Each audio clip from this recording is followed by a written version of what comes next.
أما بعد فإنها لا تعمى الأبصار ولكن تعمى القلوب التي في الصدور. صدق الله العظيم وبلغنا رسوله النبي الكريم ونحن على ذلك لمن الشاهدين والشاكرين والحمد لله رب العالمين. اللهم صل على سيدنا محمد وعلى آل سيدنا محمد وبارك وسلم.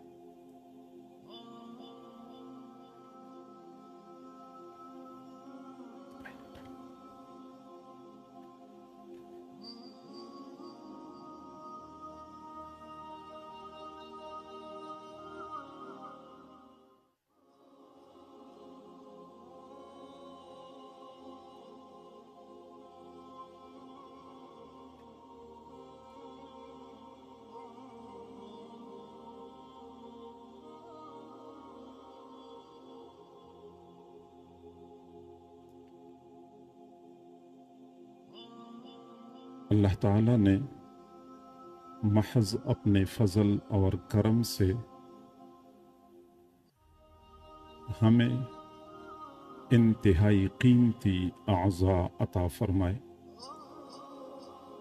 انسان کا ہر عضو اپنی جگہ پہ بے مثل اور بے مثال ہے، تاہم انسان کے سینے میں اللہ تعالیٰ نے گوشت کا ایک لوتھڑا فٹ کر دیا ہے جسے ہم دل کہتے ہیں۔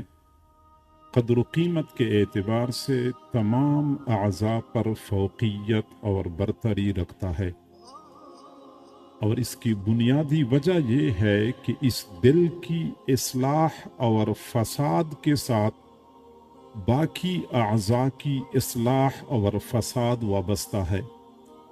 حضور صلی اللہ علیہ وسلم نے فرمایا، الا ان فی جسد بنی آدم لمضغہ، سنو انسانی جسم میں گوشت کا ایک لوتھڑا ہے، اذا صلحت صلح الجسد کلہ، جب یہ ٹھیک ہو جاتا ہے تو پورا جسم ٹھیک ہو جاتا ہے، وَإِذَا فَسَدَتْ فَسَدَ الْجَسَدُ كُلُّهُ، جب یہ بگڑ جاتا ہے تو پورا جسم بگڑ جاتا ہے، الا وہی القلب، سنو وہ انسان کا دل ہے۔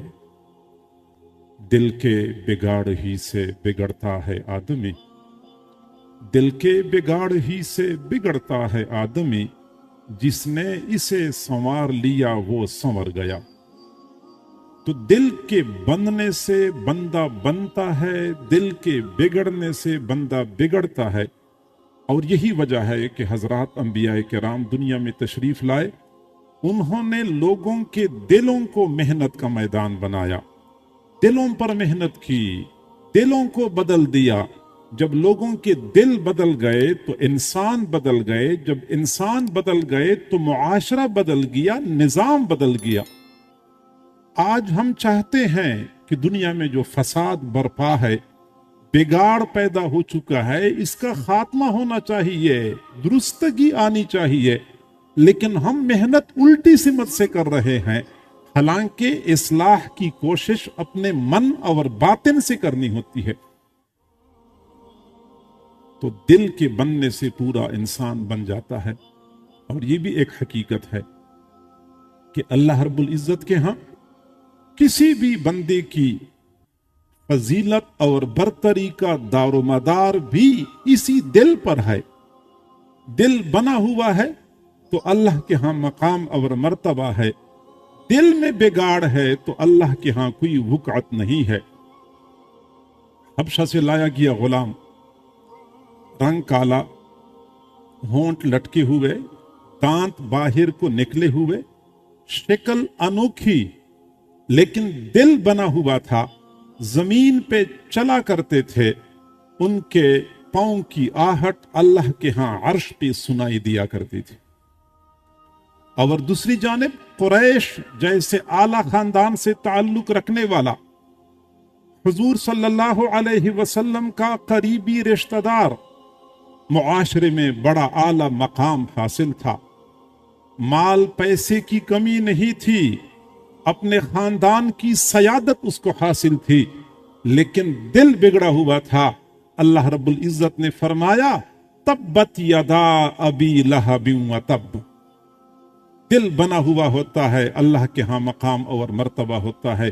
یہی وجہ ہے کہ حضور صلی اللہ علیہ وسلم نے فرمایا ان اللہ لا ينظر الى صورکم ولا الى اموالکم، اللہ تعالیٰ نہیں دیکھتا تمہاری صورتوں کو، کون خوبصورت ہے، کون بدصورت ہے، کون کالا ہے، کون گورا ہے، ولا الى اموالکم، تمہارے اموال کو نہیں دیکھتا، کون غریب ہے، کون مالدار ہے، ولیکن ینظر الی قلوبکم، اللہ تعالیٰ تمہارے دلوں کو دیکھتا ہے، کس کا دل سنورا ہوا ہے اور کس کا دل بگڑا ہوا ہے۔ بندوں کی قدر و قیمت دل کی مناسبت سے ہوا کرتی ہے۔ بلکہ یہ بھی ایک حقیقت ہے کہ قیامت کے دن کسی بندے کی نجات کا دار و مدار بھی اسی دل پر ہے۔ دل بنا ہوا ہے تو بندہ نجات پا جائے گا، دل بگڑا ہوا ہے تو کوئی چیز اس کو نجات نہیں دلا سکتی۔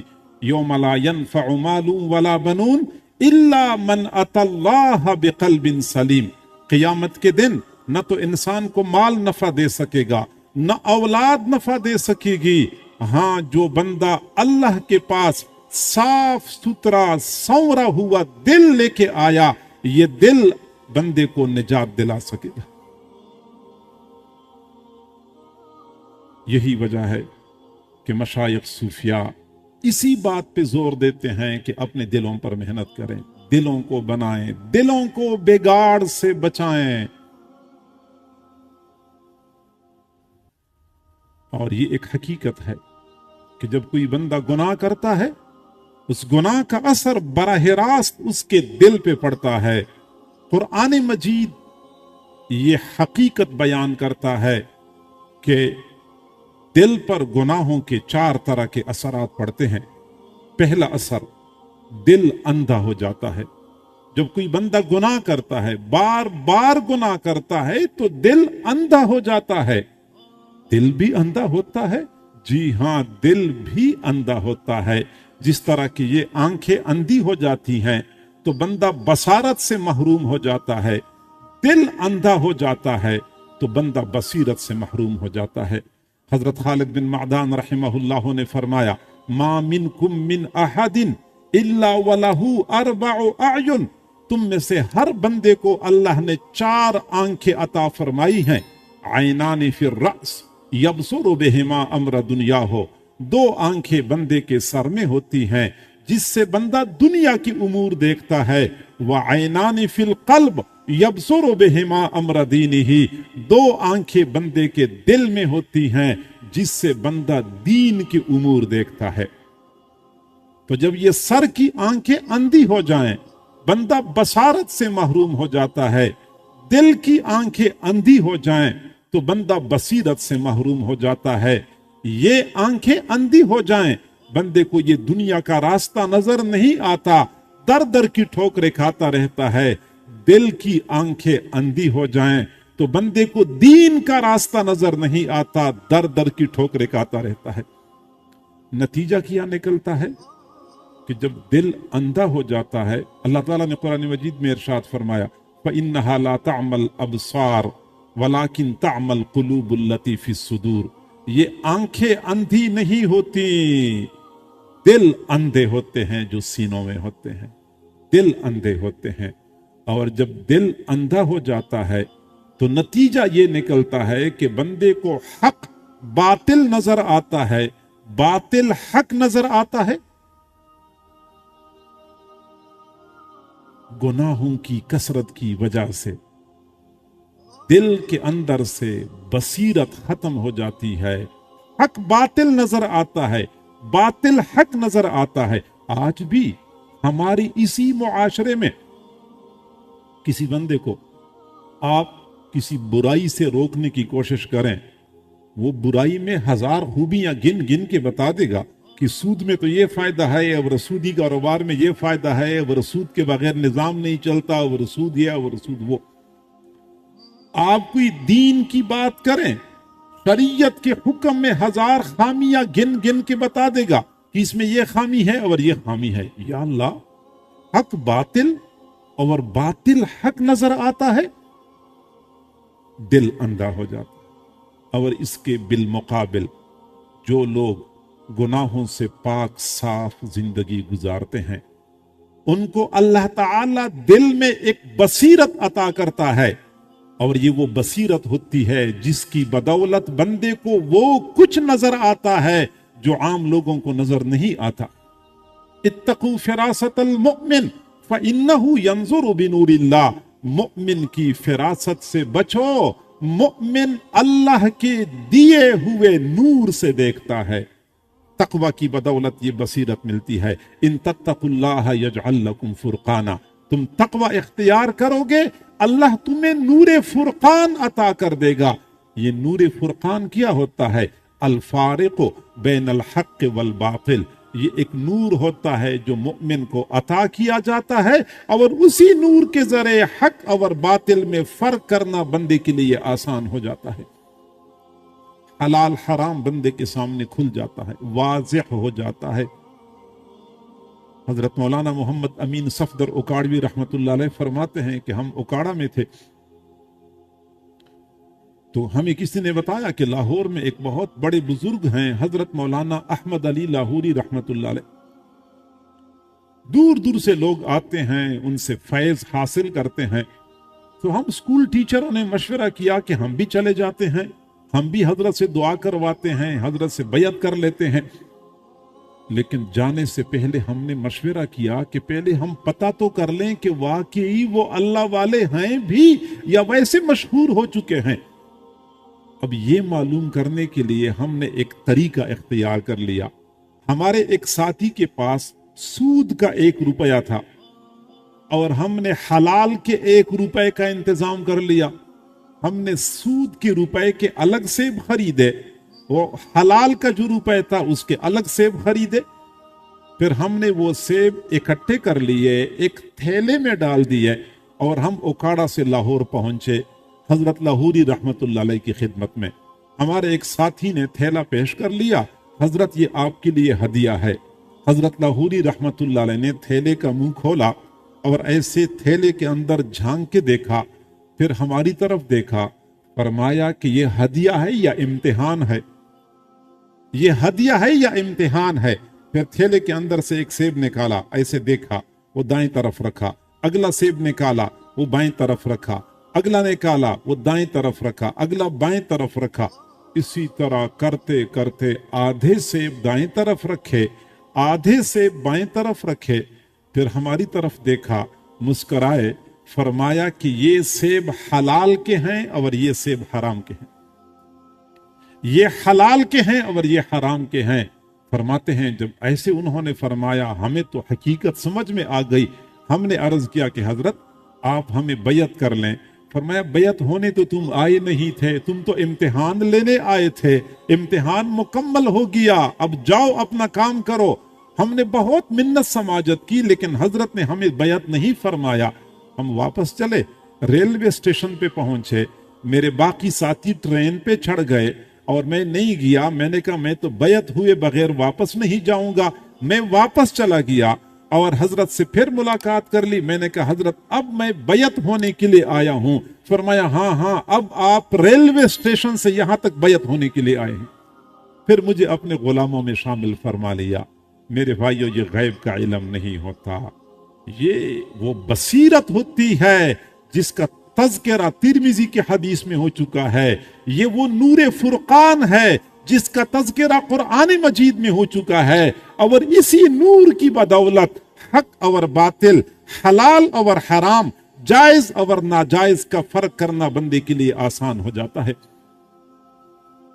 ہمارے حضرت جی کے جو شیخ و مرشد تھے حضرت خواجہ غلام حبیب رحمت اللہ علیہ، ان کے بڑے صاحبزادے حضرت مولانا صاحبزادہ عبد الرحمن قاسمی رحمہ اللہ فرمایا کرتے تھے. ہمارے حضرت جی نے سنایا ہمیں کہ وہ فرماتے تھے کہ ایک مرتبہ ہمارے گھر حضرت خواجہ عبد المالک صدیقی رحمت اللہ علیہ تشریف لائے. تو وہ فرماتے ہیں کہ میرے والد صاحب گھر میں تھے نہیں، تو خدمت کی ذمہ داری میری بنتی تھی. تو میں نے اپنی امی کو بتایا کہ امی حضرت تشریف لائے ہیں. تو امی نے, اس وقت موبائل کا دور تو تھا نہیں کہ پہلے سے کوئی اطلاع دی جاتی. امی نے مجھے فرمایا کہ بیٹا آپ ایسا کریں کہ بازار سے یہ سامان لے آئیں تاکہ ہم کھانا تیار کر لیں حضرت کے لیے. میں گیا اور میں نے عصر کے بعد حضرت کے لیے کھانے کا انتظام کیا, سامان وغیرہ لے کے آیا, امی کو سامان میں نے پہنچا دیا. حضرت نے عصر کے بعد دوست احباب سے ملاقات کر لی.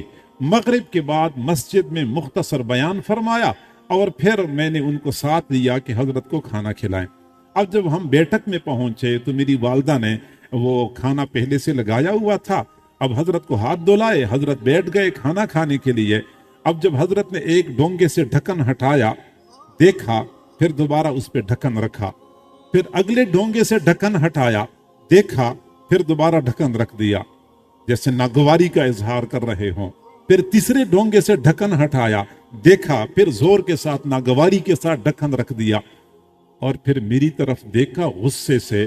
فرمایا کہ عبد الرحمن, یہ تمہارے گھر میں سور کہاں سے آ گیا؟ فرماتے مجھے تو اپنے پاؤں کے نیچے سے زمین سرکتی ہوئی محسوس ہوئی. حضرت کیا فرما رہے ہیں, تمہارے گھر میں سور کہاں سے آیا؟ فرماتے میں بھاگا اپنی امی کے پاس گیا کہ امی حضرت تو کھانا نہیں کھا رہے. فرماتے سور کہاں سے آ گیا ہے, پتہ نہیں کھانے میں کیا ملایا ہے آپ لوگوں نے. تو امی نے کہا کہ بیٹا کھانا تو ہم نے وہی بنایا ہے جو آپ بازار سے سامان لے کے آئے تھے, لیکن مسئلہ یہ ہے کہ ہمارے پڑوس میں ایک خاتون ہیں, انہوں نے بہت عرصے سے مجھے کہہ رکھا تھا کہ جب آپ کے حضرت تشریف لائیں گے تو میں اچھے کھانے بنانا جانتی ہوں, اس دفعہ کھانا میں بناؤں گی. میں نے ان کو کھانے کے لیے بلایا تھا, کھانا اس سے بنوایا ہے, اور وہ حقیقت میں نماز نہیں پڑھتی. وہ بے نمازی خاتون ہے. بے نمازی خاتون کے ہاتھ کا بنا ہوا کھانا حضرت خواجہ عبد المالک صدیقی رحمت اللہ علیہ کے سامنے آیا, جلال کی حالت میں فرماتے ہیں تمہارے گھر میں سور کہاں سے آیا ہے؟ میں کہہ رہا تھا کہ یہ وہ بصیرت ہوتی ہے, یہ وہ نور فراست ہے جس کا تذکرہ ترمذی کی حدیث میں ہے, اور یہ وہ نور فرقان ہے جس کا تذکرہ اللہ نے قرآن مجید میں فرمایا ہے. تو گناہوں کی وجہ سے دل اندھا ہو جاتا ہے, حق باطل نظر آتا ہے, باطل حق نظر آتا ہے, جبکہ تقوی کی بدولت بندے کو نور فراست مل جاتا ہے, بندے کو قلبی بصیرت حاصل ہو جاتی ہے. پھر حق اور باطل کا فرق کرنا بندے کے لیے دشوار نہیں ہوتا. یہ پہلا اثر. بندے کے دل پر گناہوں کا دوسرا اثر یہ ہوتا ہے کہ دل سخت ہو جاتا ہے. ثم قست قلوبکم من بعد ذلک, پھر تمہارے دل سخت ہو گئے. فَهِيَ كَالْحِجَارَةِ أَوْ أَشَدُّ قَسْوَةً, یہ دل پتھروں کی طرح سخت ہو گئے, بلکہ پتھروں سے بھی زیادہ سخت ہو گئے. وَإِنَّ مِنَ الْحِجَارَةِ لَمَا يَتَفَجَّرُ مِنْهُ الْأَنْهَارُ, بعض پتھر اللہ کے خوف سے پھٹ جاتے ہیں, ان کے اندر سے نہریں بہ پڑتی ہیں. وَإِنَّ مِنْهَا لَمَا يَشَّقَّقُ فَيَخْرُجُ مِنْهُ الْمَاءُ, بعض پتھر اللہ کے خوف سے پھٹ جاتے ہیں, ان سے تھوڑا پانی بہ پڑتا ہے. وَإِنَّ مِنْهَا لَمَا يَهْبِطُ مِنْ خَشْيَةِ اللَّهِ, اور بعض پتھر اللہ کے خوف سے پہاڑ کی چوٹی سے گر پڑتے ہیں. کبھی سنا ہے پہاڑی تودا گر پڑا, پہاڑی چٹان گر پڑی. یہ بڑی بڑی چٹانیں کیوں گرتی ہیں؟ کسی نے پیچھے سے دھکا نہیں دیا ہوتا, زلزلہ نہیں آیا ہوتا. یہ بڑی بڑی چٹانیں اللہ کے خوف سے زمین پہ گرتی ہیں. قرآن عظیم الشان اس بات پہ گواہ ہے. پتھر بھی خوف خدا رکھتے ہیں, لیکن انسان جب گناہ کرتا ہے تو دل پتھر سے بھی زیادہ سخت ہو جاتا ہے. اس کا پھر نتیجہ کیا نکلتا ہے کہ انسان ظاہر میں تو انسان نظر آتا ہے, حقیقت میں درندہ بن جاتا ہے, بلکہ درندوں سے بھی بدتر بن جاتا ہے. اور میں کئی مرتبہ دوستوں سے کہا کرتا ہوں کہ یہ جنگل کے درندے, یہ بھیڑیے, یہ شیر اور چیتے, یہ تو ویسے بدنام ہیں, اور ان کو حضرت انسان نے بدنام کر رکھا ہے. ورنہ انسان جب درندگی پہ آتا ہے